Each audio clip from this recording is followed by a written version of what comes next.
Hi, everyone. Welcome to the first episode of Grow with Community. I've been on this quest to understand how companies really grow, and that's led me to meet multiple people and traverse a different journey. In this journey, I met Shri and Prajak during the way at Cisco. Shri introduced me to the world of growth marketing and analytics, and he's currently leading some cool go to market strategies in the cybersecurity space. Welcome, Shri. I'm delighted and very thankful to have you in the show. Welcome, Prajak. Prajak is leading the data analytics team at Multiplier. Thank you. Thank you, Rakshita. Thank you. Yeah. So, Shri, one of the fun facts that I remembered about our meeting was how you used to share Rumi poems in the weekends and how our weekend used to start by reading those poems. It is so interesting, and that brings me a smile every time I recollect that. Now, I'm here to pick your brain a little bit about some data questions that used to bother me while I used to work at startup. And I want to sort of bridge that gap by understanding more from you. Awesome. Sure thing. Yeah. So the first question, Shri, when we have these different data sets like the pre-sales, post-sales, and the product usage, what are some metrics that we need to concentrate on initially to understand what would lead to growth? Sure. Yeah. I mean, I think when you look at marketing in general, I mean, what is marketing really looking to do? Um, Marketing is is trying to increase awareness. Marketing is trying to accelerate any customer's journey, and it's also trying to fill up pipelines. Now, if you but the question that you asked really about pre-sales, a fair amount of marketing focus is on pre-sale, and it all comes down to understanding the customer. So how well do you understand the customer? Where are they in their what do they need next, and so forth. But once you go into post sales, and now in this SaaS world, this has become even more important.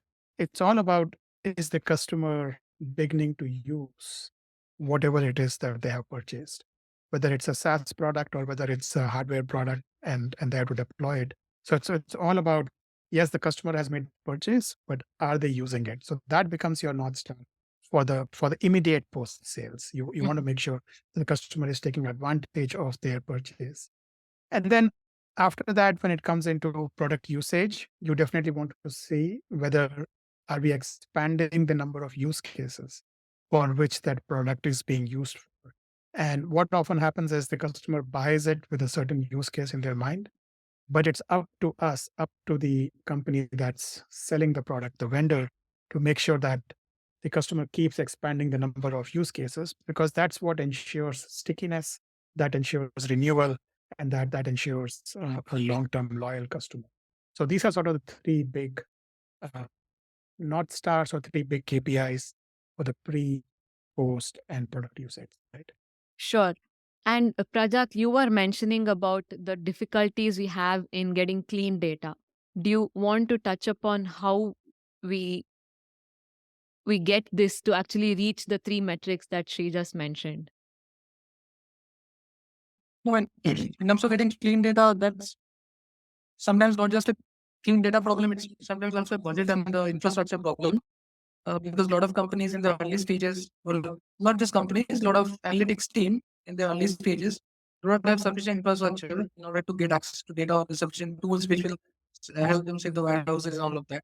So it is extremely difficult. So, and what Sri just highlighted, that in order to get the idea of a simple thing, right? It's that when is the customer like in his or her journey at this moment.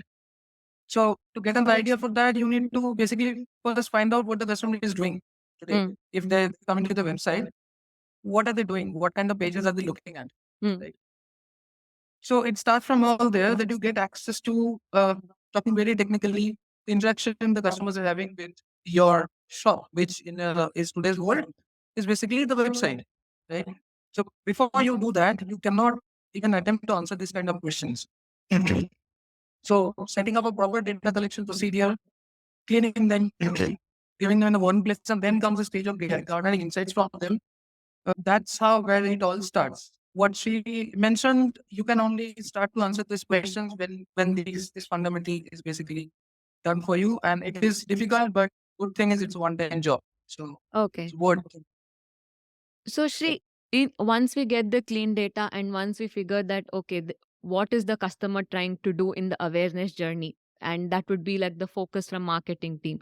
Once we understand that, then what do we prioritize as the next steps, Shri? So I mean, once you understand where the customer is, which by the way, in the early stages, that's where getting help from external vendors Mm. is super helpful, because Mm.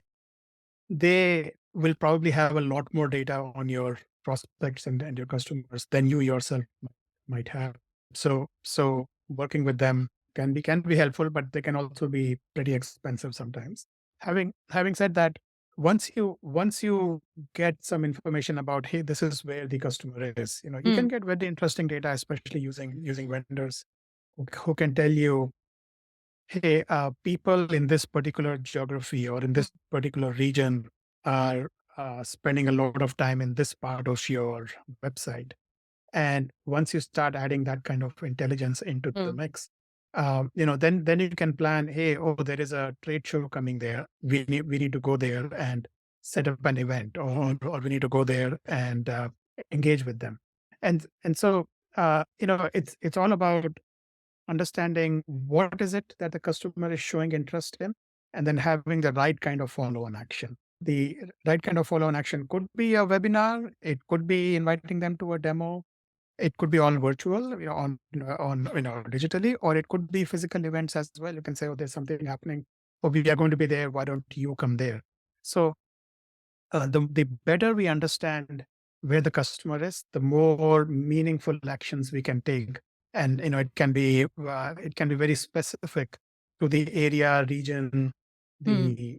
the quantity of people who are, Mm. who are actually getting interested, and then you take the right kind of next best action, so to say.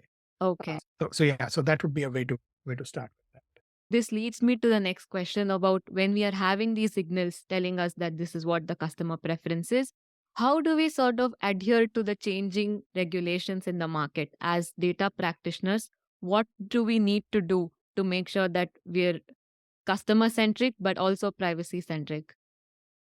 Yeah, I mean, at the end of the day, uh, it's not that the customers absolutely hate sharing their data. What they really hate is being lied to, and things happening in secrecy, Mm. and so forth.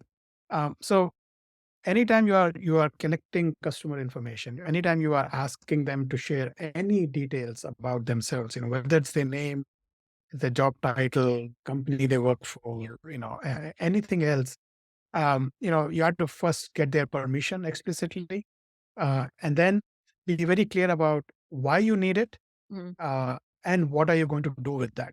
Mm. Right. So if you are clear on these three things: getting permission, why you need it, and what are you going to do with it, and Mm. actually stay true to it, you'd be surprised that a lot more customers become more comfortable. And then the company has to have a reputation around that, Mm. that hey, they never sell your information, or they never misuse it, and they Mm. do not do anything negative with that data. Then of course you take that next step, which some governments have been taking, saying that this data should never leave their country in a Mm. physical geographical way. And then that becomes an investment for the company to actually have servers which are local to that location, and so forth. So uh, once we have that kind of permission, once we have clarity on, hey, we are going to use this for analytics, Mm. but we are going to use it in a group anonymous way. We're not going to target you Mm. specifically, and so forth. The more clear we are, and the more we put those proper guardrails around how we are operating, the better off we will be in terms of how much information should be shared, can be shared, and how much we can target our customers, and so. Okay. I hear you saying that transparency and trust, you build it by being upfront about what and why you're trying to use for. Okay. Do you have to add anything to this? Not really. I completely agree with Sri, and it's absolutely right. Like, if you are being truthful and transparent to the customers about why you're collecting the data, you'll be surprised about how much they're willing to tell you, how much they're willing to share. Switching gears a little bit, Shri, I know you are also not only leading data insights, but are also a musician at heart. So I wanted to know what interests you in music, and how are this creative side and analytical side of yours shaping how you think and problem solve? Well, I mean, I don't think I'm a musician per se. I'm a musician at heart is a very comfortable way of saying that I don't play any musical instruments. But uh, I think if you look at it conceptually, I mean, we are all energy beings. We all resonate to the different frequencies, right? I mean, and music, whenever it's done well and played well, it's kind of reflective of that. So there's certain kinds of music for which we all resonate, and which kind of almost seemingly takes us to a higher plane. It lifts our moods, lifts our spirits, and allows us to do the right thing.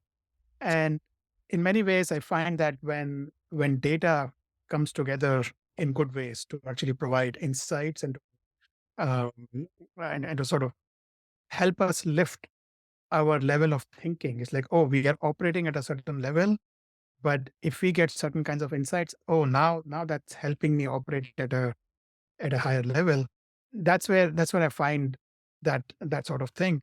And also, with music, the other thing is there are so many notes and so many things that have to come together for the music to be played well. Even a simple note has to be played correctly for it to resonate. Otherwise, it can be completely jarring. Data is like that. The data can be very jarring if it's not put together correctly. There's something that's so out of place that it's not telling a story, and it just seems odd and so forth. But when it falls together and it just flows, it's like you can keep flipping slides, you can keep flipping pages, and the story tells itself. So that's how I sort of connect these two in my mind, the way I like to think about it. But anyway, I hope No, that will that's beautiful. start That's off an answer. beautiful. That's beautiful. I just liked how you connected the two. And yeah, I think it makes sense also that if something's out of tune, or if the data is out of tune, the picture or the story or the rhythm you're trying to build is somewhere not going to resonate. And I think I can sense what you're saying in that. The last question that I had in mind was about the growth mindset. I've been reading up a lot about how small changes is what makes the big things happen, how tiny habits and how the mindset can influence what we do. Um, there's different schools of thought here, but Shri, I'd love to hear your opinion on this. Yeah. So you know, it's like every few years, every decade or so, some new kind of thinking comes along in terms of human behavior, human how should one adapt and Mm, adjust and so forth. Um, I have learned only some very very simple things to be really true. Right? mm, One is human nature hasn't changed in probably at least a million years, maybe even 1 billion years from now, it'll be the same. Um, the only thing I have found that is satisfying is trying to be true to yourself, like as true as you can. That's a challenge. It's not easy. If you recall the book that Gandhi wrote on my experiments with truth, it's the attempt of a man trying to document his journey into increasingly speaking the truth. Like nobody speaks the truth all the time, right? There is, we said little white lies, we said this and we said that, etc., etc. And every lie, unfortunately, is in a sense taking us away from our true nature. And so, the more we can avoid that, the more we can stay true to ourselves. First, at least internally, at least in our internal dialogue, we are being honest, and we're trying to say, okay, how do I really think about this? How do I really feel about this? And then slowly have the courage to also bring that out. Um, there's nothing more satisfying than that, and I think um, that allows us to be true to our nature, to be like true to who we are. I will quote something from the Bhagavad Gita where when Krishna is having his dialogue with Arjun, somewhere in there, I don't remember exactly, but he says, a life that is even a life that is even 50% true to yourself is better than a life that is 100% a copy of someone else. So saying that, oh, I need to be like someone, or I need to be like this, or I need to be like that, that is not where the game is. The game is really, who are you, and being like very, very true to that. Good things will happen. Yes, there'll be challenges. Yes, there'll be sometimes things you will say because of which you may lose some friends, you may lose certain this things. Some things will happen. But so long as you are being true to yourself, it will be fine. You will be fine, because we are here for a reason. We're here for a purpose. And so to me, I would much rather that anybody, early career, late career, retired, or born today, uh, only focuses on that one thing. That is, who are we? Are we being true to ourselves? And I'll just go back to that opening comment you made about Rumi and his writings, and my tendency to post these to our team, to our teams, and so on. My attempt has constantly been to kind of remind ourselves of that, and to say that there's a lot more than what we are seeing here. There's a lot more, and it will only be revealed the more true we are to being ourselves. So that's my major takeaway. It's not an answer to the growth mindset per se, but that's my take on these types of topics. I'm still digesting whatever you're saying, but I'll definitely keep that in mind and think a little more. I can ask Prajak. Prajak, so what is your truth of finding strengths, and sort of have you been able to utilize them every day in your work? And does that make you feel that when you're using your strengths, you're being true to yourself? Interesting question.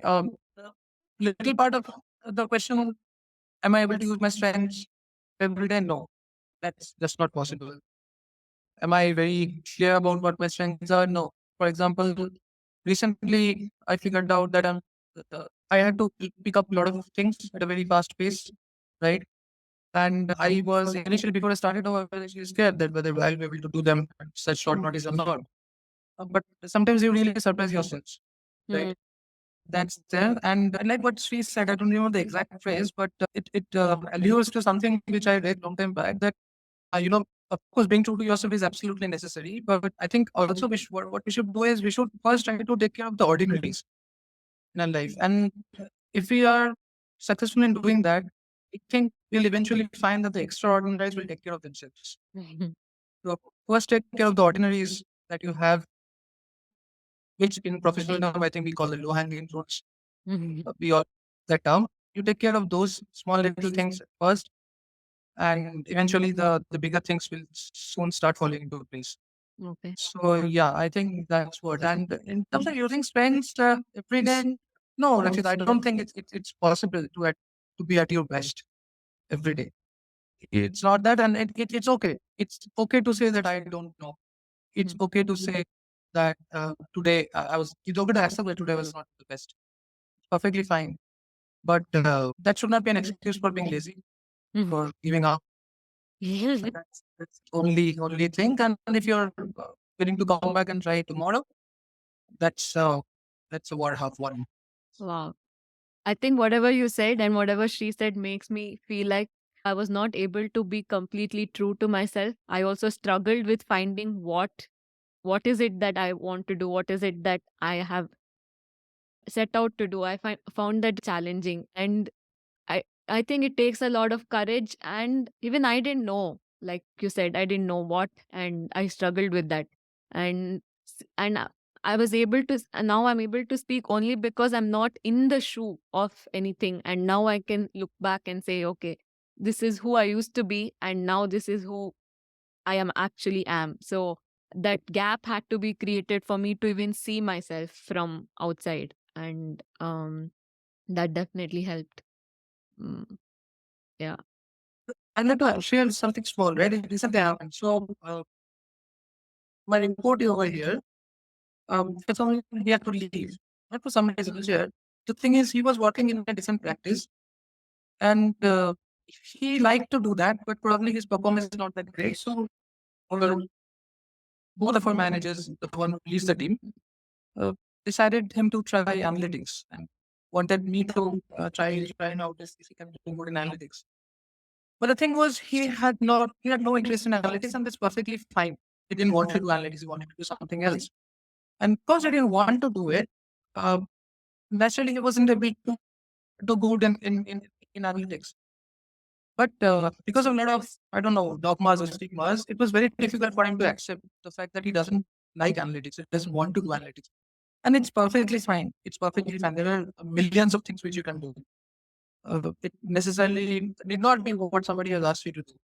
And eventually he decided to resign.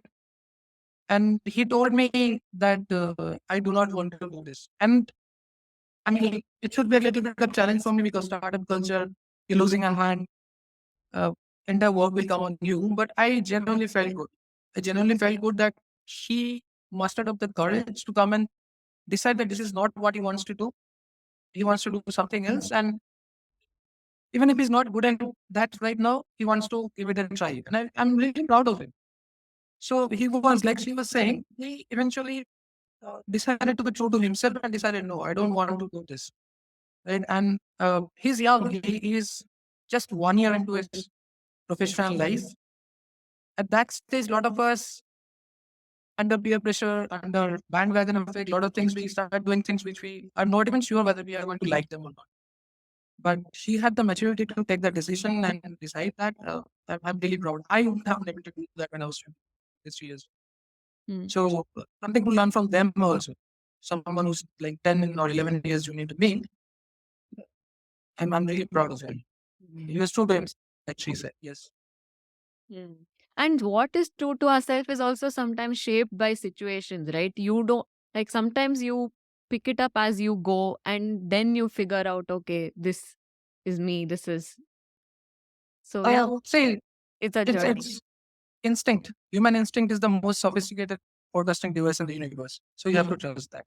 There's nothing that can beat that. So you just have to train yourself to listen to it or be able to listen to what your instinct is saying. There's nothing more sophisticated and accurate than that.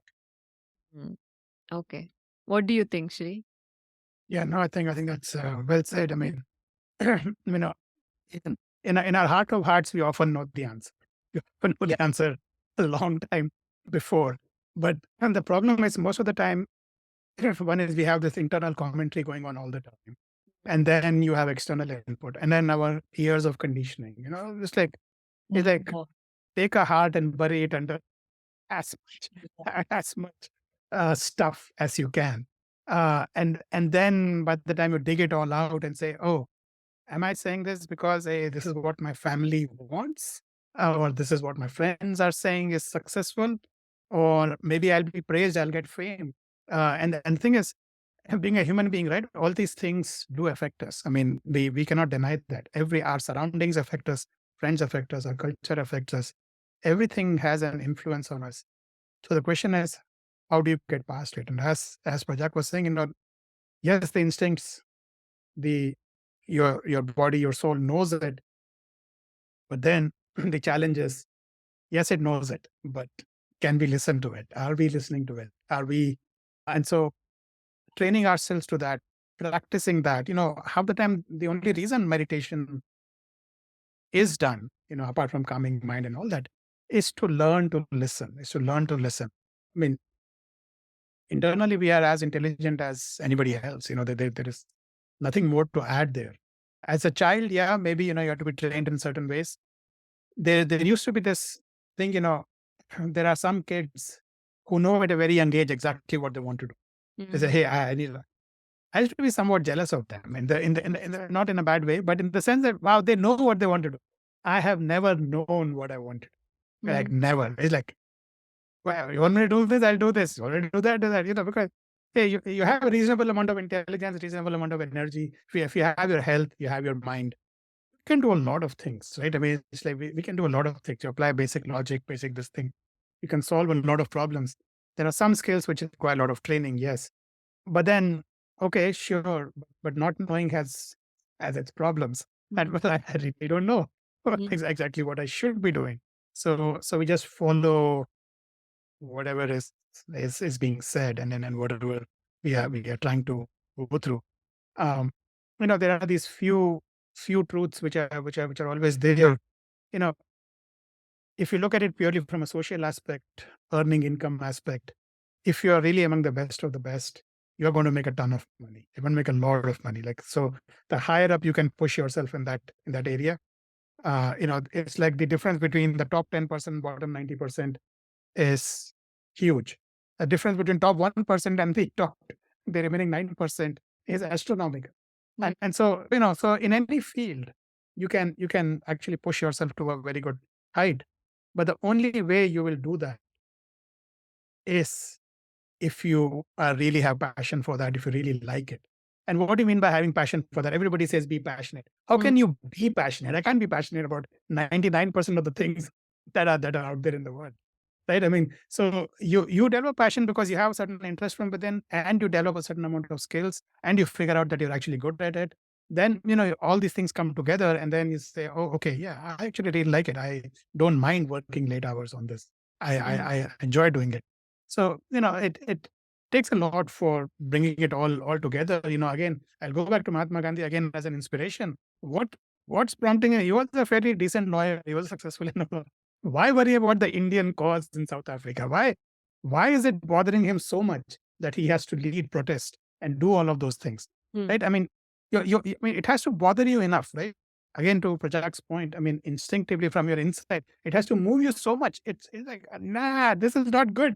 I will not stand for it. Someone like me, I'll be like, yeah, dekha jayega, right? I mean, we'll worry about it later and things like that. So you have to find that. You have to find where that is, and really, really listening to yourself, really staying true to yourself as much as possible, and learning that art of listening to your body, listening to your instinct, listening to your soul. I think that will guide us, right? And that will take. All right. Awesome. Thank you. Thank you for the question. Thank you, Shri. Thank you, Prajak. Thank you so much for coming and supporting me and just sharing your thoughts so candidly. I mean, I'm honestly moved, and I feel really grateful. Awesome. Thanks for setting it up and the questions.